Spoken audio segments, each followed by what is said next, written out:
Bismillahirrahmanirrahim. Assalamualaikum warahmatullahi wabarakatuh. Waalaikumsalam. Alhamdulillahirabbil Waalaikumsalam alamin wa bihi warahmatullahi nasta'in wa ala wabarakatuh. umuri dunya waddin wassalatu wassalamu ala sayyidil mursalin habibina wa maulana Muhammadin wa ala alihi wa sahbihi ajma'in. Radina billahi rabba wa bil islami dina wa bi Muhammadin nabiyya wa rasula. Allahumma inna nas'aluka ilman nafi'a wa rizqan tayyiba wa amalan mutaqabbala. Allahumma alimna ma yanfa'una warfa'na wanfa'na bima 'allamtana wa zidna ilma. Rabbi shrah li sadri wa yassir li amri wahlul 'uqdatam min lisani yafqahu qawli. Allahumma amin. Adik-adik semuanya yang disayangi oleh Allah Subhanahu wa taala dan juga Ustazah sayangi. Hari ini tanggal berapa ya?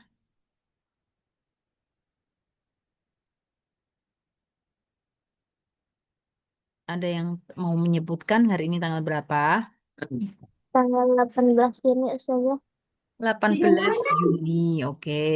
Tapi Ustazah pengennya tanggal hijriahnya. 2 Muharram Ustazah. 2 Muharram. Eh, Coba diingat lagi. Ini hari apa? Kemis kan? iya. Ya. Tanggal satunya kapan? 3 Muharram. Iya, 3 Muharram, betul. Kan tanggal satunya hari Selasa, Kak Zara. Ya enggak? Oh, Hari Selasa, tanggal 1. Tanggal 2-nya kemarin, hari ini tanggal 3 Muharram. Ya. Abang Rashid mau ngasih tahu 12 bulan Hijriah.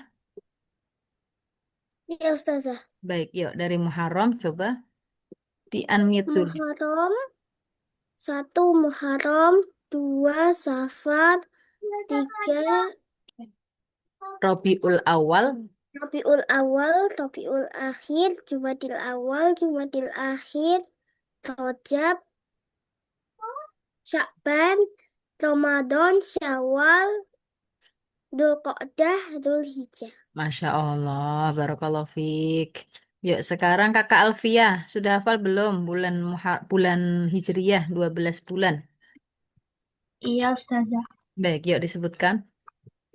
Muharram, Safar, Rabiul Awal, Rabiul Tsani, Jumadil Awal, Jumadil Tsani, Rajab, Sa'ban, Ramadan, Zulhijjah, Zulqa'dah. Dzulqa'dah dulu. Zulqa'dah, Zulhijjah. Iya, urutannya Dzulqa'dah dulu, kemudian Dzulhijjah. Oke ya. Nah, hari ini tanggal 3 Muharram. Sekali lagi yang di sini ada Kakak Wafika mau mencoba 12 bulan Hijriyah.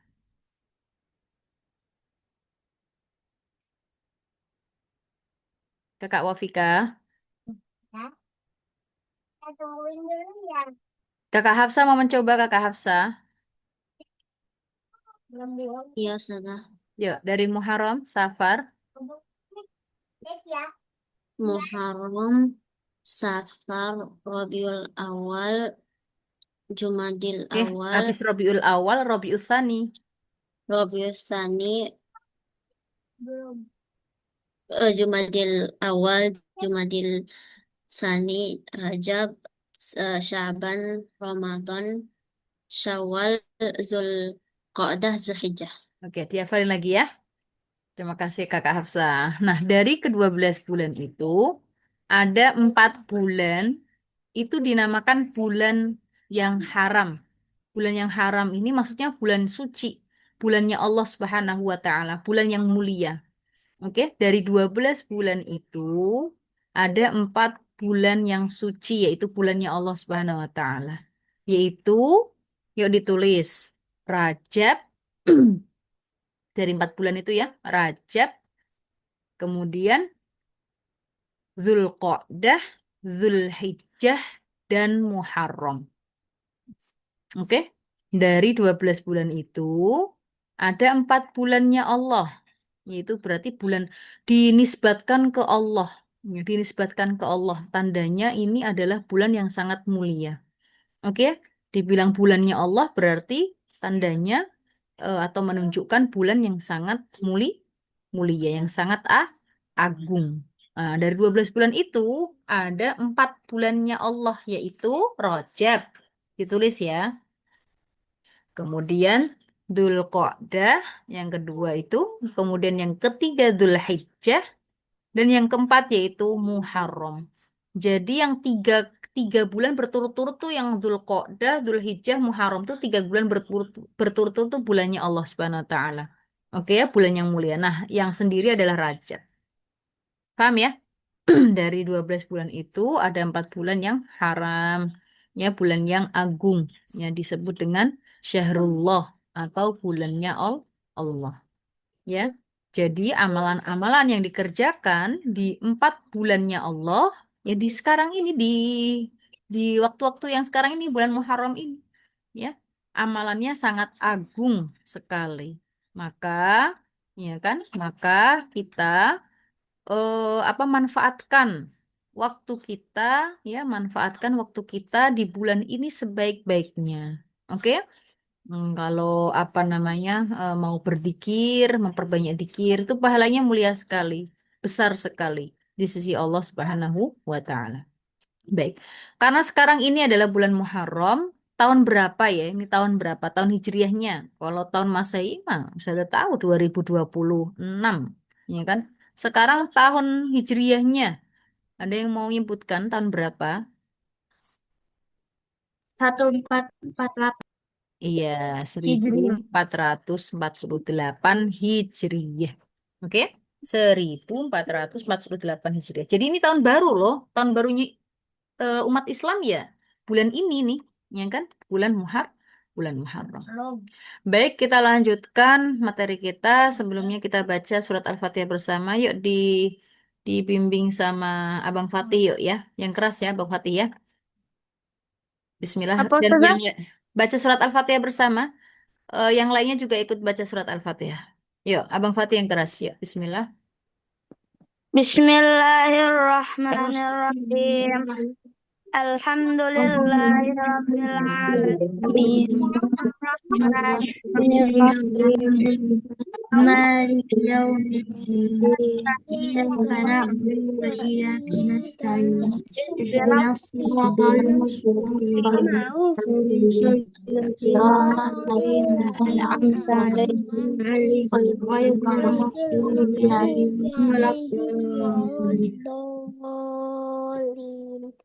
Amin. Ya, terima kasih. Terima kasih ya, Bang Fatih dan semuanya. Baik. Waktu itu kita masih ngomongin tentang sholat jamaah, sholat berjamaah. Iya, sholat berjamaah. Itu hukumnya. Yuk, siapa yang mau mengingatkan hukum sholat berjamaah?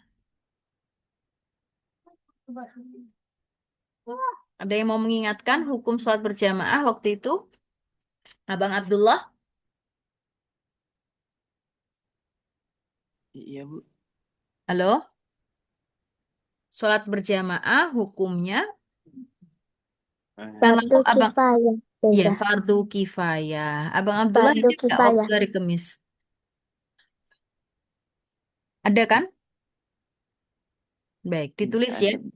Sholat Iya, berjamaah itu hukumnya fardu kifayah. Oke, sholat berjamaah hukumnya fardu kifayah. kifayah. Ya, fardu kifayah waktu itu Ustazah udah sampaikan. Fardu itu dibagi dua. Ada fardu ain, ada fardu kifayah. Fardu ain dan fardu kifayah. Fardu ain itu adalah kewajiban.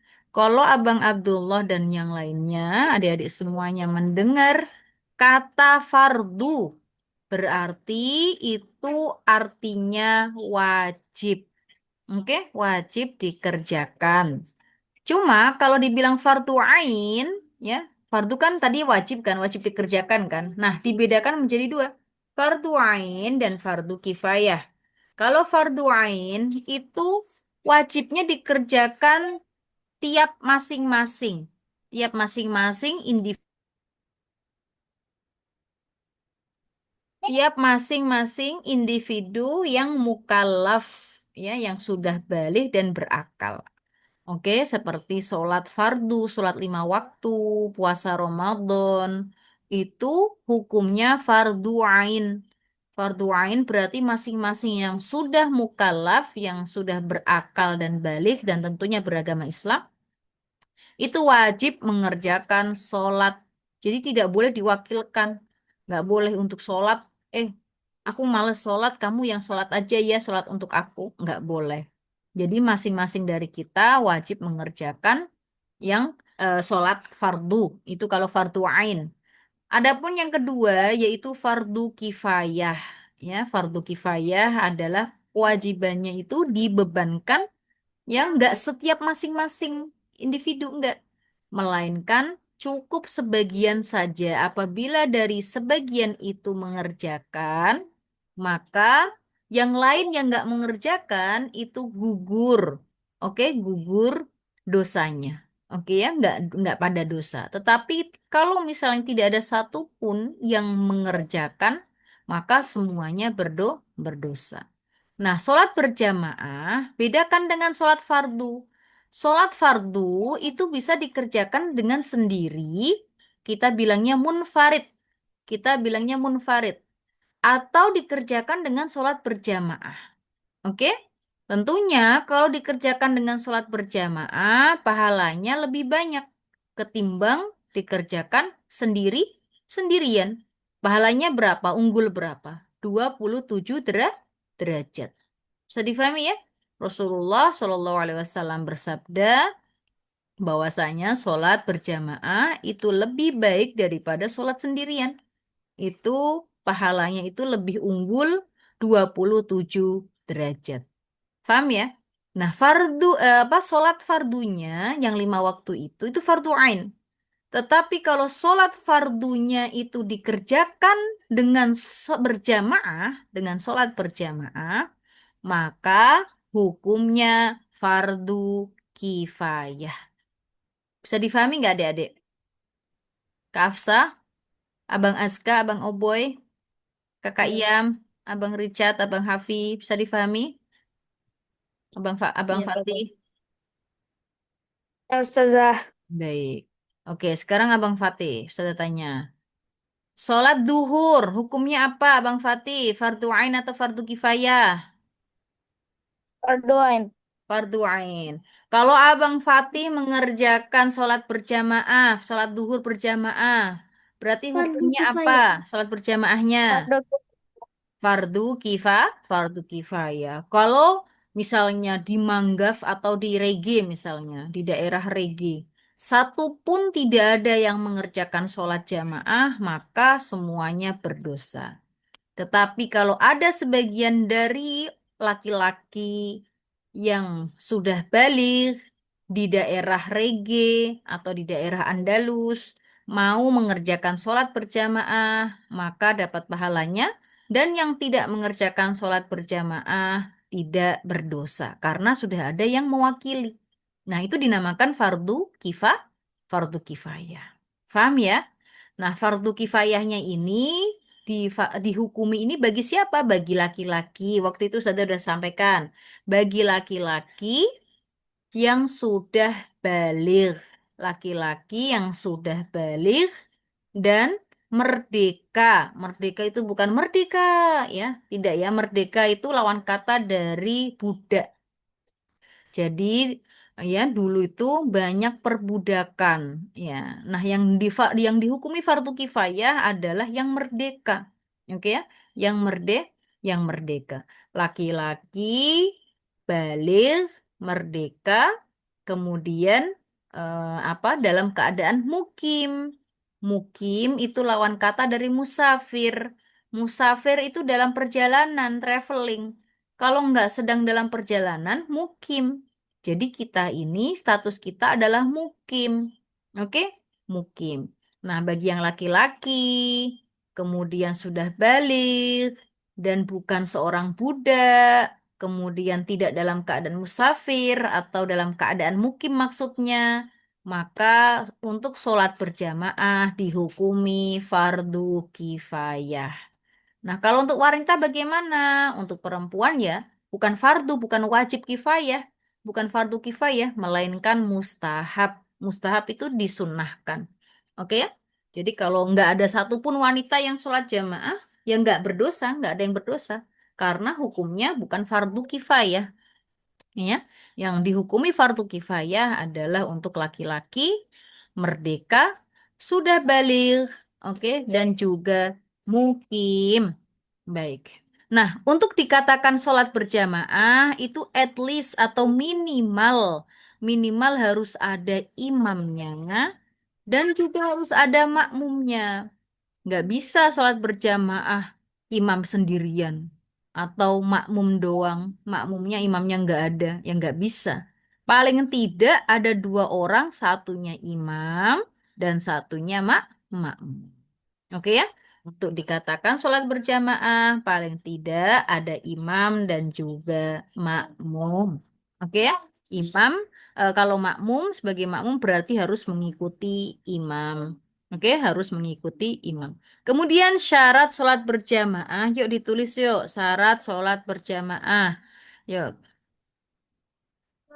ditulis ya. Syarat sholat berjamaah.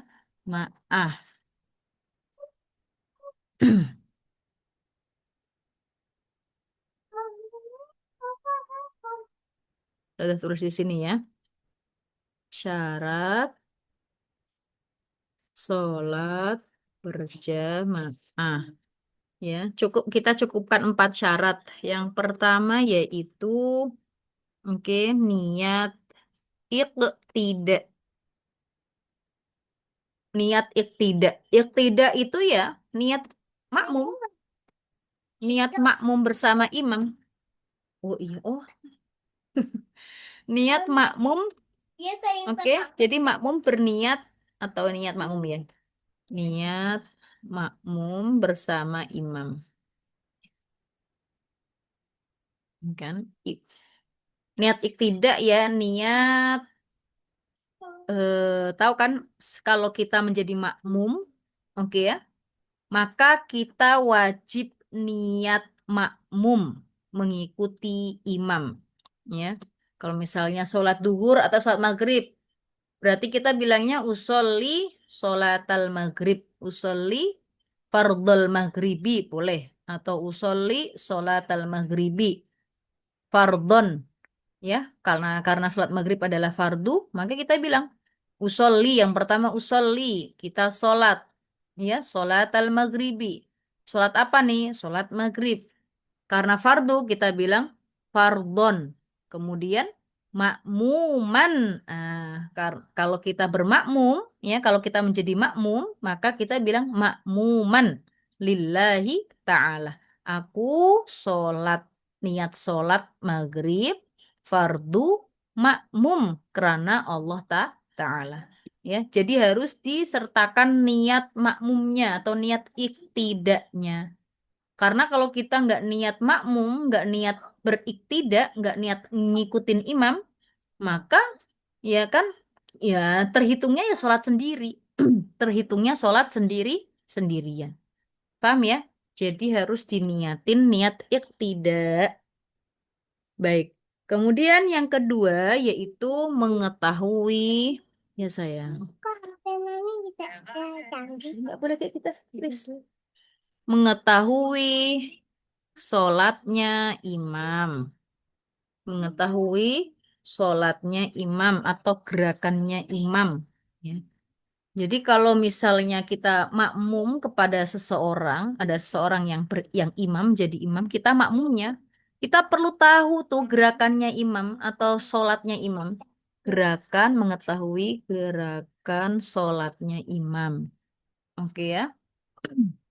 Baik dengan melihat langsung imam tersebut, ya kan? Atau dengan mendengar suara imam.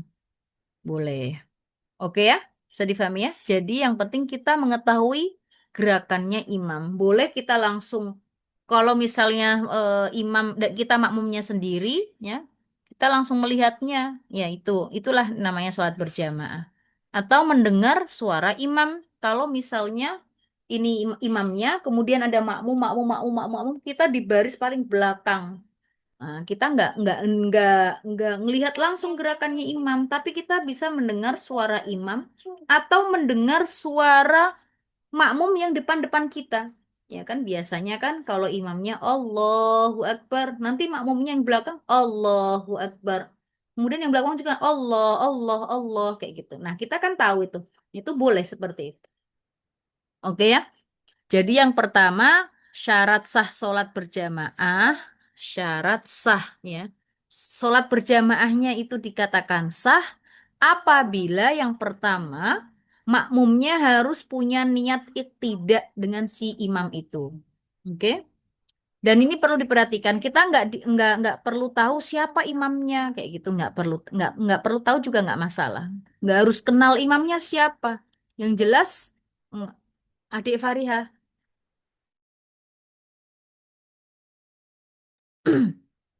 Yang jelas kita niat makmum ya, makmuman lillahi ta'ala. Kemudian yang kedua mengetahui gerakan sholatnya imam. Oke. Yang ketiga bisa ditulis, yang ketiga yaitu tidak mendahului imam. Oke, tidak mendahului imam. Makmum tidak boleh, yuk bilang makmum tidak boleh mendahului imam. Baik gerakan, baik mendahului baik posisinya, baik posisi atau gerakan. Baik posisi maupun gerakan. Maksudnya gimana posisi? Misalnya ini imamnya, ini di sini imam. Kita nggak boleh posisi kita lebih depan daripada imam, nggak boleh. Oke ya? Namanya makmum posisinya harus ke belakang sedikit daripada imam tersebut. Oke ya? Itu posisi, maksudnya tidak boleh mendahului posisinya imam, nggak boleh. Ataupun gerakannya, imamnya baru Allahu Akbar, baru takbiratul ihram, mau baca surat Al-Fatihah, kita sudah ruku saja. Ya ngapain makmum kalau kayak gitu? Ngapain sholat berjamaah kalau kita dahului gerakannya imam? Paham ya? Jadi di sini untuk sah sholat jamaahnya, ya makmumnya tidak boleh mendahului imam. Dari sini paham? Mohon responnya. Paham, Ustazah? Paham, Ustazah. Baik. Kemudian yang keempat, adik Fariha, adik Fariha, adik Fariha. Ya. Sekarang jarak antara imam dengan makmum. Nah, ini perlu dibedakan ini. Jarak antara imam dengan makmum perlu dibedakan. Kalau untuk sholat ini kalau masih sama, kalau masih di dalam masjid, Fariha sayang. Fariha, kalau masih di dalam masjid, masih sama-sama di dalam masjid, maka tidak ada jarak. Maksudnya tidak ada jarak. Alias boleh jaraknya mau dekat, alias jaraknya boleh dekat, boleh juga jauh. Oke? Boleh dekat atau jauh. Misalnya, tentunya yang paling afdol, betternya ya, lebih utamanya ya, kalau imam, ya makmumnya deket. Ya, itu lebih baik kayak gitu. Ya kan? Tetapi kalau misalnya imamnya di sini nih, imamnya di sini. Lihat ya, imamnya di sini, terus pintu masjid di sini, pintu masjid di sini, terus kitanya mau di sini. Selama itu masih di dalam masjid, sah, nggak apa-apa. Selama itu masih di dalam masjid, nggak masalah. Oke, tetapi tentu ya, kayak gitu makruh ya. Walaupun apa walaupun sah boleh, ya kan? Tapi sebaiknya itu dekat, ya, jaraknya dekat. Oke ya.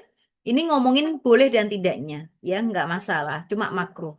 Nah, tetapi kalau di luar masjid, ya, kalau makmumnya kalau masih di dalam masjid pertama tadi, kalau masih di dalam masjid, imam dan makmumnya, maka tidak ada jarak alias jaraknya boleh dekat ataupun jauh. Oke. Nah, ini kalau makmum atau kalau imam di dalam masjid, dan makmum di luar masjid. Sudah nggak di posisinya, posisi makmum sudah nggak di dalam masjid nih. Maka di sini harus diperhatikan, maka ada jarak nih. Jarak, oke, maksimalnya paling tidak, ya. Jaraknya, maka jaraknya tidak boleh lebih dari 3 azro'. 3 azro' itu sekitar berapa? Tiga, sekitar kurang lebih itu 150 meter. Ya, 150 meter kurang lebih. Ya. Maka dilihat, oke, dilihat kalau ternyata kadang itu kita lihat banyak apa namanya orang males ke masjidnya, akhirnya sholatnya di luar masjid. Kalau sudah apa namanya jaraknya ini sudah lebih dari 150 meter dari pintu masjidnya. Oke, dari pintu masjidnya itu jaraknya sudah lebih dari 150 meter. Kemudian ada orang yang mengikuti imam, ya, kan imamnya dengar suaranya pakai apa? Pakai mic. Jadi dari luar tuh terdengar. Meskipun terdengar, tapi jaraknya ini melebihi 150 meter, maka sholat berjamaahnya tidak sah, ya, maka tidak sah sholat berjamaahnya. Lalu solusinya bagaimana? Ya sholat sendiri aja, gitu. Tapi kalau kurang dari 150 meter, ya, maka masih sah sholat berjamaahnya. Wallahu alam. Nah, kalau masih di dalam masjid, maka nggak ada jarak, nggak apa-apa jauh lebih dari 150 meter nggak masalah. Kalau masih posisi imam dan makmum di dalam masjid. Tetapi kalau posisinya imam di dalam masjid dan makmumnya di luar masjid, maka perlu mengetahui jarak, ya, jarak ini. Bagi yang bisa difahami ya. Jadi syarat sah sholat berjamaah, ya, kita cukupkan 4 di sini, yaitu niat iqtida. Makmumnya harus berniat menjadi makmum. Oke, niat iqtida. Kemudian yang kedua, mengetahui gerakan sholatnya imam, baik dengan suara ataupun dengan melihat langsung. Oke. Kemudian yang ketiga yaitu tidak boleh seorang makmum mendahului imamnya, baik posisi makmumnya, ya, lebih lebih maju daripada imam itu tidak diperbolehkan, ataupun mendahului gerakan, ya, makmumnya gerakannya lebih awal daripada imam. Enggak, itu juga tidak diperbolehkan atau tidak sah sholat jamaahnya. Kemudian yang keempat, diperhatikan jaraknya antara imam dengan makmum. Mohon responnya bisa difahami insya Allah. Paham, Ustazah. Baik, Paham, Ustaz. baik. Yuk, Kak Zahra sudah dicatat? Kak Zahra, Sudah, Ustazah. coba dibaca ulang apa yang ditulis. Syarat sah salat berjamaah.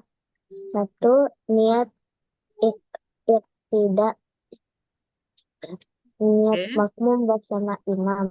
Mm-mm. Yang kedua, mengetahui mengetahui gerakan imam. Oke. Yang ketiga, tidak mendahului imam, baik posisi mau gerakan. Mm. Terus, Kalau, kalau masih di dalam masjid, maka tidak ada jarak alias jaraknya boleh dekat atau jauh. Kalau imam di dalam masjid dan makmum di luar masjid, eh, maka jaraknya tidak boleh lebih dari 3 uzruk, kurang ya, lebih eh, 150 meter. ya 150 meter. Baik. Sekarang yang perlu diperhatikan, yuk ditulis lagi yang perlu diperhatikan, kapan kapan seorang imam mendapati atau seorang makmum, maaf, kapan makmum mendapati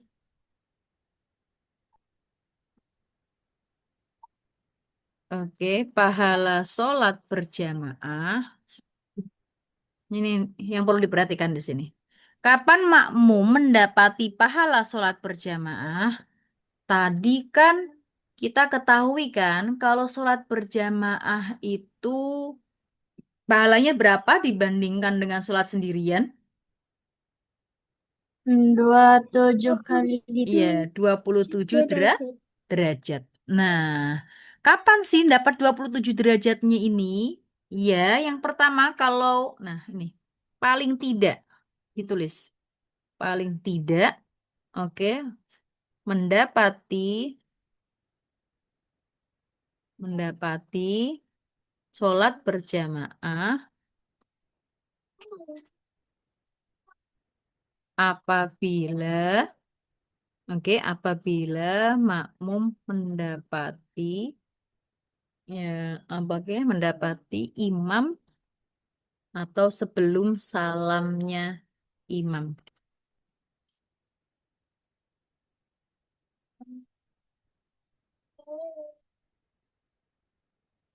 Sebelum salamnya imam.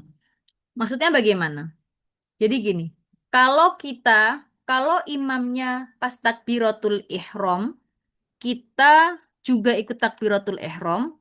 Nah, itu berarti kita memang mendapati pahala sholat berjamaah dan mendapati pahala apa takbiratul ihram bersama imam itu kita dapat full ya pahalanya 27 derajat. Oke ya, full kalau kita mendapati imam sejak awal, sejak imam takbiratul ihram. Jadi ketika imam Allahu Akbar, kemudian kita sebagai makmum juga mengikuti Allahu Akbar, ya. Setelah imam takbiratul ihram, kita juga makmumnya, kita sebagai makmum juga mengikuti takbiratul ihram juga. Kita harus takbiratul ihram juga. Kenapa? Karena takbiratul ihram itu adalah rukunnya sholat. Ya, takbiratul ihram adalah rukunnya sholat. Mau dia jadi imam, mau dia jadi makmum, mau dia sholat berjamaah, mau dia sholat sendirian, mau dia sholat fardu, mau dia sholat sunnah, maka kita tetap wajib melafalkan takbiratul ihram yaitu ucapan Allahu Akbar.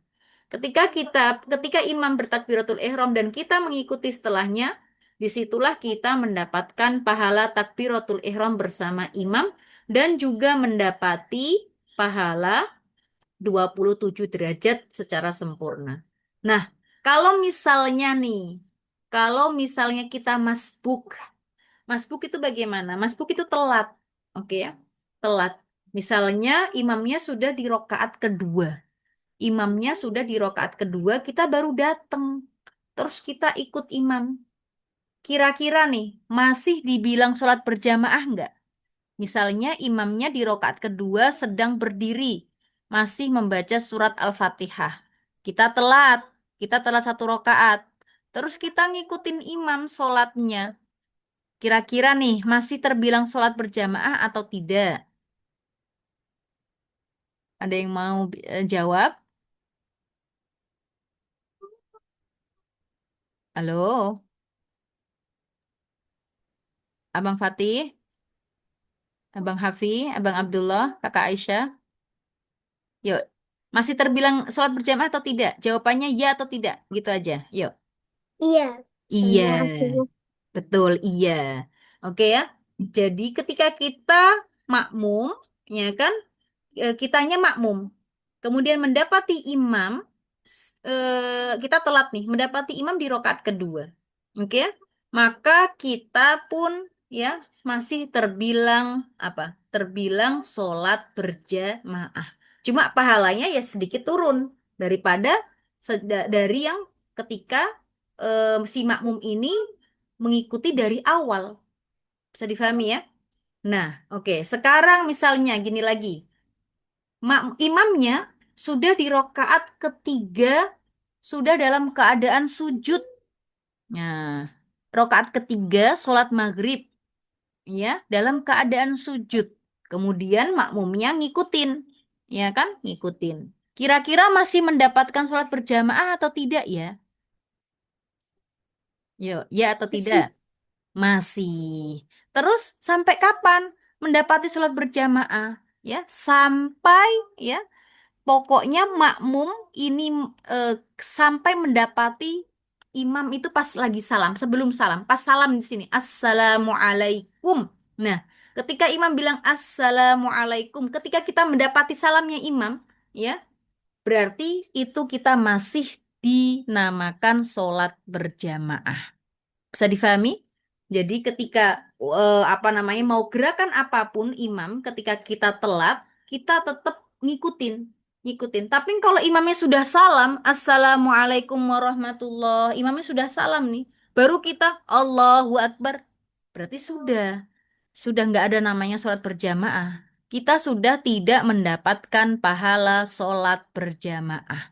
Jadi sholat berjamaah itu ya kita masih dapatkan ketika kita bermakmum ya paling tidak ketika ya mendapati salamnya imam. Sebelum salamnya imam berarti kita masih mendapati sholat berjamaah. Hanya saja tentunya pahalanya 27 derajatnya itu lebih rendah ketimbang 27 derajat ketika sholat berjamaah sejak awal takbiratul ihram bersama imam.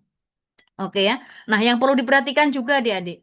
Ketika kita sholat berjamaah telat misalnya, nggak dari awal bersama imam. Imamnya ruku, imamnya ruku, atau imamnya sudah sujud dalam keadaan sujud. Rokaat pertama sudah dalam keadaan sujud. Kita datang, nggak jangan nunggu aja, jangan nunggu imamnya berdiri dulu.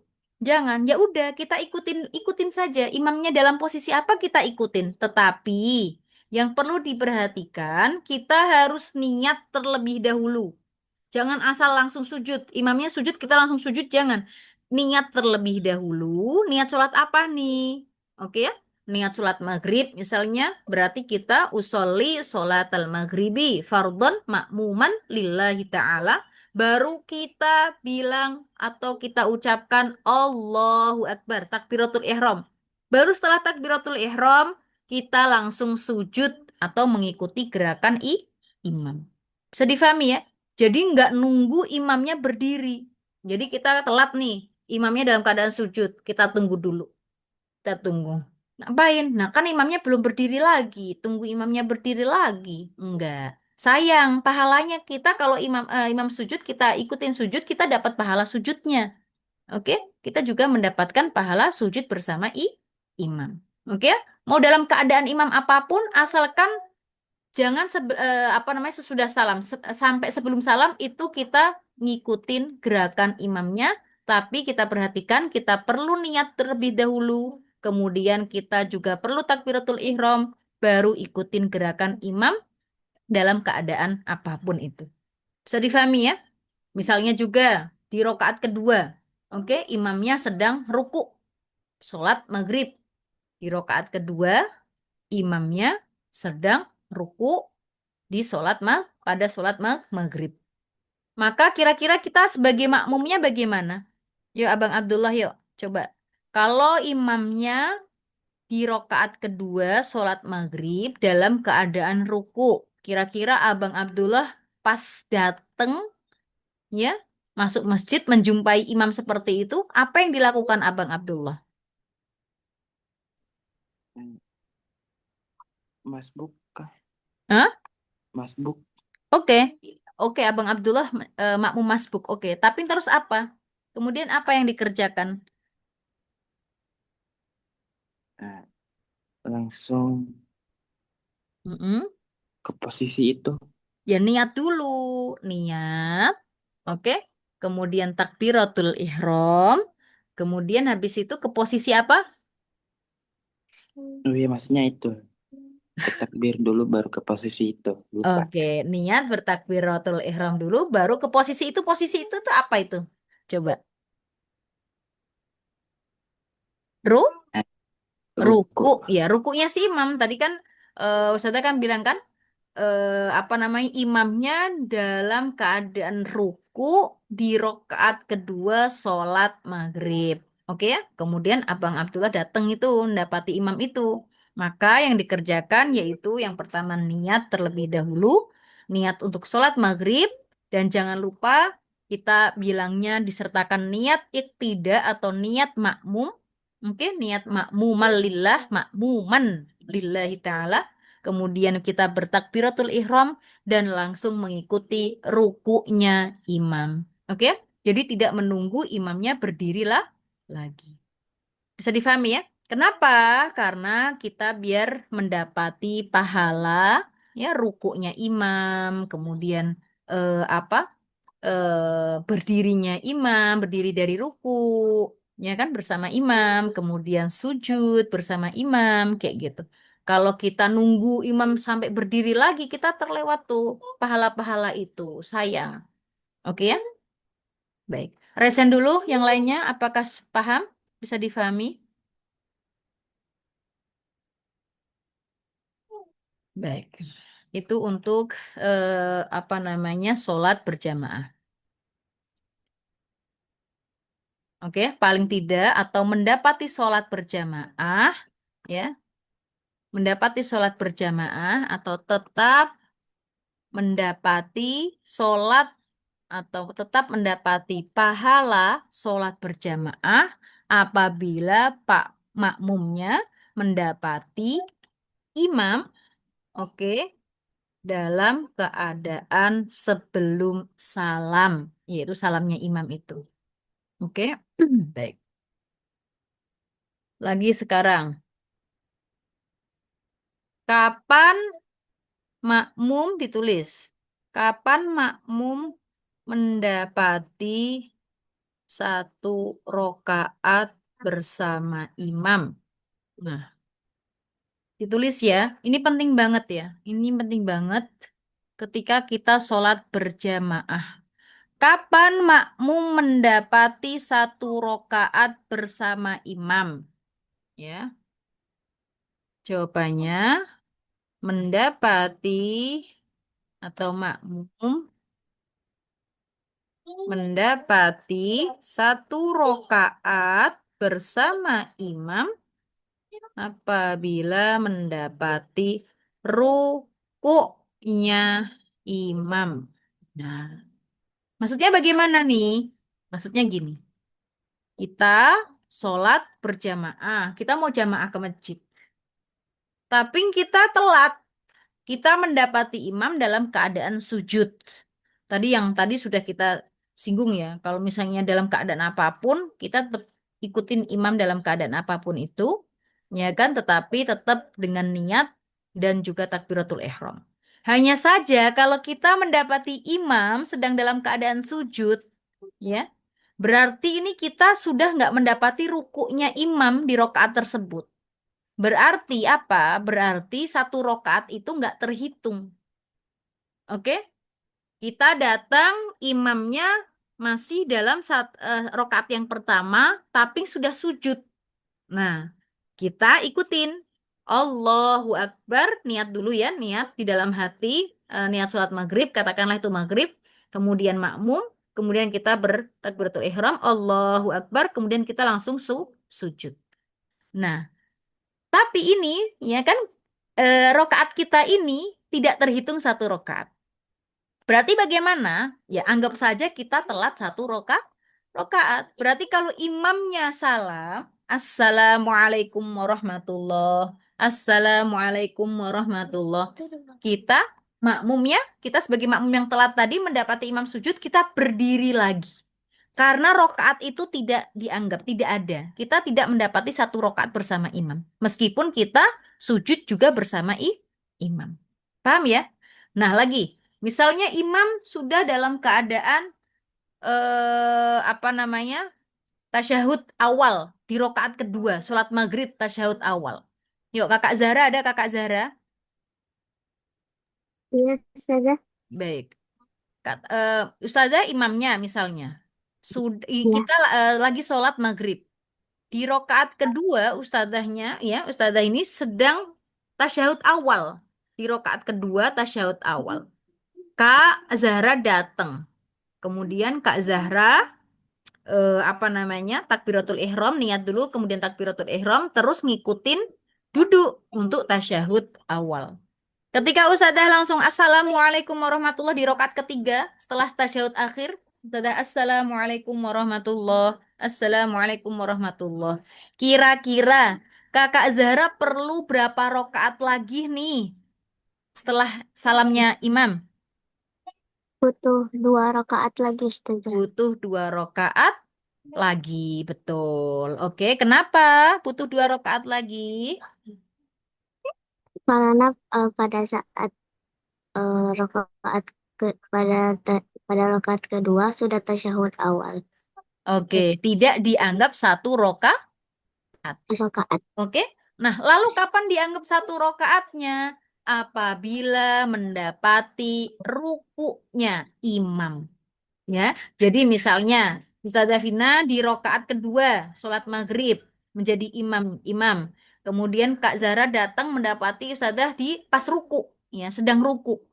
Terus Kak Zara Allahu Akbar terus ikut ruku. Ustazah Vina masih ruku, Kakak Zara ikut ruku. Nah, kemudian setelah salam ini di rokaat kedua ya.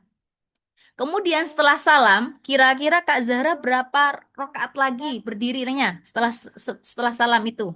Setelah salamnya imam. Eh, Satu, Ustazah. Ya, 1 saja. Karena di rokaat kedua, Kakak Zahra sudah atau mendapati rukuknya imam. Dan itu dianggap 1 rokaat.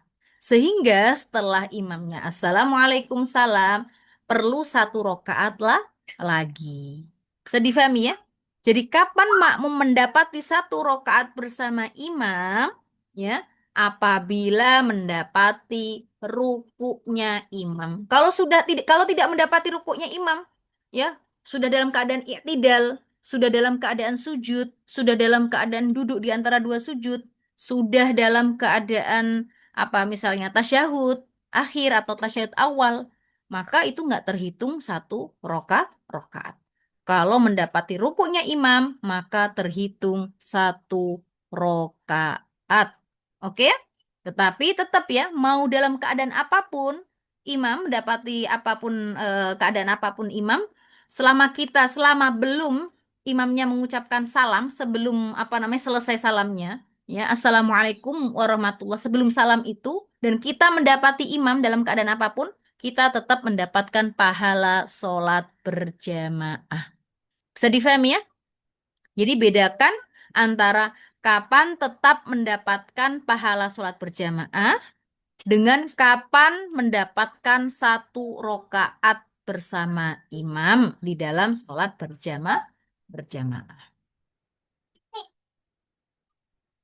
Oke. Perlu dipahami dulu, dipahami lagi. Nanti kapan-kapan Ustazah bikin soal ya, soal seperti ini. Baik, kemudian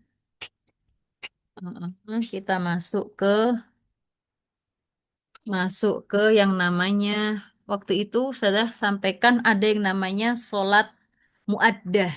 Masih masih ingat ada yang menulis nggak sholat muaddah? Sholat muaddah. Muaddah itu sholat adaan. Kayak ditulis di sini.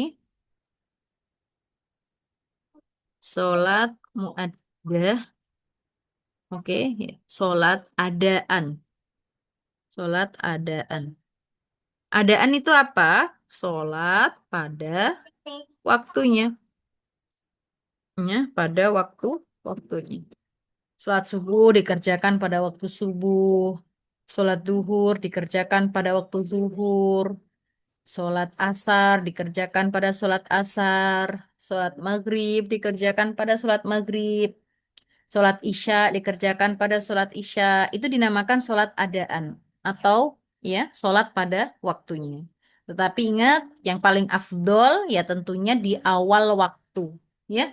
Sholat pada waktunya itu terbagi di awal waktunya atau di pertengahan atau di akhir. Tentunya yang paling afdol, pahalanya lebih banyak, tentunya ketika sholat di awal waktu.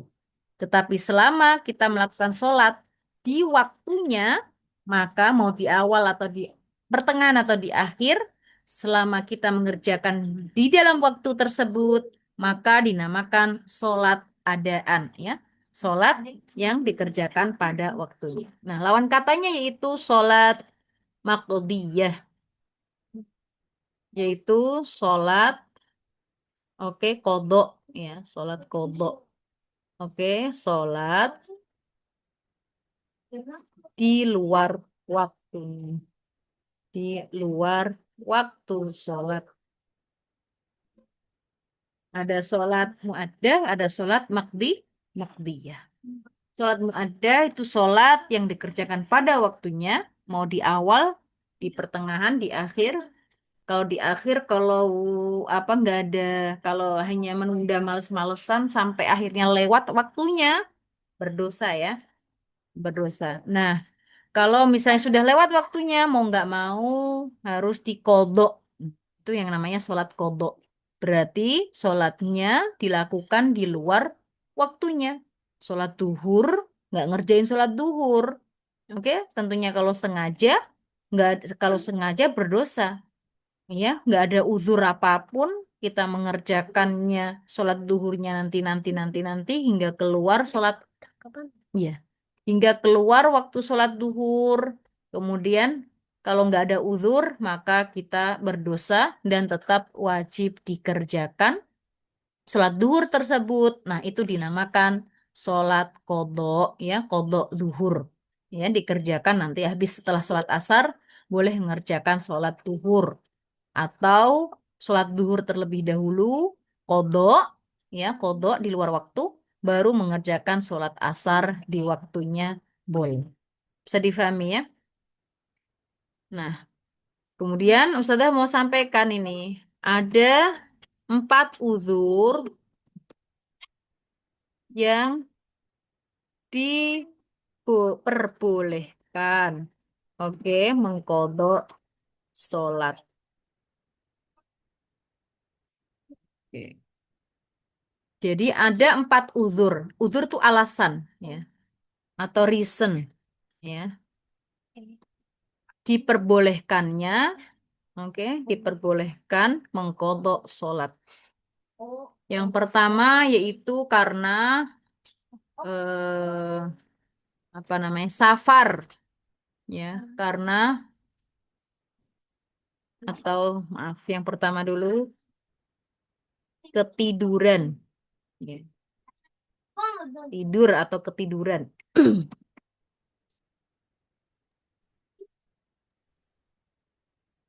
Nah, tidur atau ketiduran.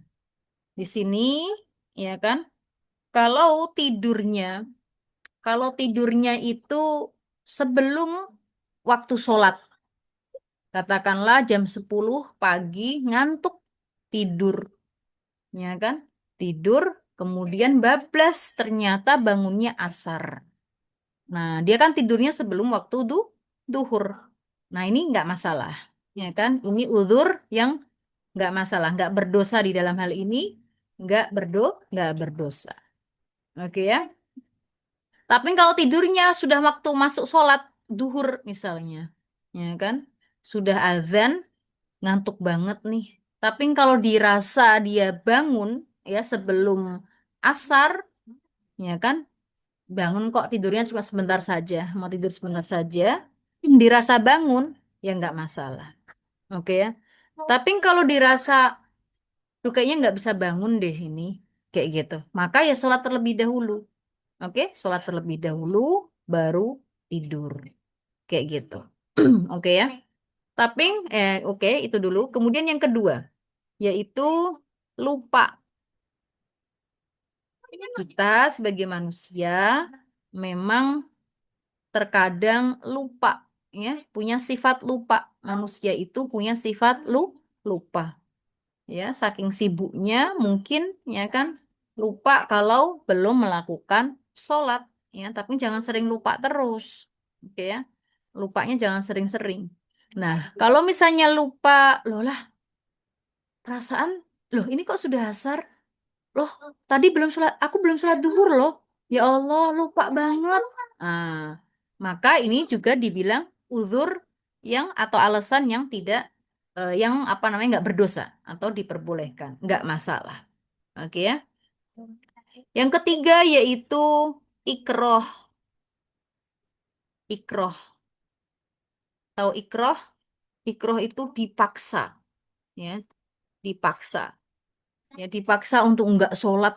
Nah, akhirnya enggak sholat dan melewati atau terlewat waktunya karena dipaksa enggak sholat ya. Tapi alhamdulillah kita ya hidup sekarang ini ya dalam keadaan enggak tertekan, enggak dipaksa, ya kan? Dalam keadaan aman. Jadi ini kita bersyukur banget ya, bersyukur banget ya, berterima kasih kepada Allah Subhanahu wa taala. Kita hidupnya dalam keadaan aman ya, nggak ada paksaan, nggak ada yang apa nyuruh kita untuk apa namanya meninggalkan sholat. Itu nikmat loh, alhamdulillah kita bisa beribadah dengan lapang. Itu nikmat dari Allah Subhanahu wa taala yang wajib kita syukuri. Oke ya, tapi misalnya benar kita tertekan di bawah paksaan dan kita tidak diperbolehkan sholat, ya maka itu juga termasuk uzur yang tidak berdosa. Yang keempat yaitu dalam keadaan udurnya itu safar atau travel ya, traveling. Safar. Lawan kata dari safar tadi, mukim tadi. Lawan kata musafir mukim, ya kan? Kalau safar, maaf jamak bukan safar, jamak. Nah, jamak di sini maksudnya adalah ya digabung sholatnya. Nah, boleh menjamak sholat itu hanya dalam keadaan tertentu adik-adik. Boleh menggabung sholat, ya kan? Itu dalam keadaan tertentu, ya kan? Yang pertama, yang insya Allah adik-adik udah tahu, kalau kita sedang safar atau traveling, kita boleh menjamak sholat. Kita boleh apa? Menggabungkan sholat. Tentunya sholat yang boleh digabungkan itu adalah sholat duhur dengan sholat asar. Ya, sholat duhur dengan sholat asar dikerjakan di waktu zuhur boleh, atau sholat duhur dengan sholat asar dikerjakan di waktu asar boleh. Nah, ketika kita melakukan sholat duhur di waktu asar, ya kan, gabung, itu kan ada uzur tuh. Ya, itu kan berarti kita melakukan sholat duhur nggak pada waktu sholat duhur, tetapi kita melakukan sholat duhur di waktu asar. Tapi karena kita sedang safar, maka kita boleh menjamak. Nah, jamak ini adalah alasan yang diperbolehkan, nggak masalah, nggak berdosa. Ya, nggak berdosa kalau kita menggabung sholat duhur dengan asar di waktu asar. Jadi kita nggak sholat duhur di waktu duhur. Kita sholat duhurnya di waktu asar. Loh kok bisa? Ya karena saya menjamak. Loh kok kamu menjamak? Karena aku lagi travel, nggak masalah. Kayak gitu. Nah, insya Allah kita akan bahas itu. Sholat musafir. Ya, setelah ini insya Allah, kalau nggak pekan depan, pekan depannya lagi. Membahas tentang sholat musafir. Sholat orang bagi yang, sholatnya orang yang berpergian. Itu ada ketentuannya. Oke ya, ada yang namanya jamak sholat. Oke, atau sholat maghrib dengan sholat isya. Boleh sholat maghrib digabung dengan sholat isya pada waktu maghrib. Boleh. Atau pada waktu isya juga boleh. Oke, namanya itu nanti insya Allah kita akan bahas. Namanya jamak takdim dengan jamak takhir. Jamak takdim dan jamak takhir. Nah, 4 udzur ini nggak masalah. Kalau memang ada salah satu dari 4 udzur ini sehingga kita terlewat sholat, ya kan? Maka kita nggak berdosa, ya, dan kita wajib mengkodok sholat, ya, dan nggak berdosa. Tetapi kalau nggak ada udzur apapun, ya, udzurnya itu hanya males-malesan, reasonnya hanya males-malesan. Reasonnya hanya menunda-nunda, padahal kita nggak ngapa-ngapain sampai akhirnya terlewat. Ya berarti apa? Ya berarti berdosa. Ya kan? Tapi tetap wajib dikodok sholatnya. Jadi sholat kalau terlewat nggak pada waktunya, ya terlewat dari waktunya itu, kalau ada uzur ataupun nggak ada uzur, sama-sama wajib mengkodok sholat.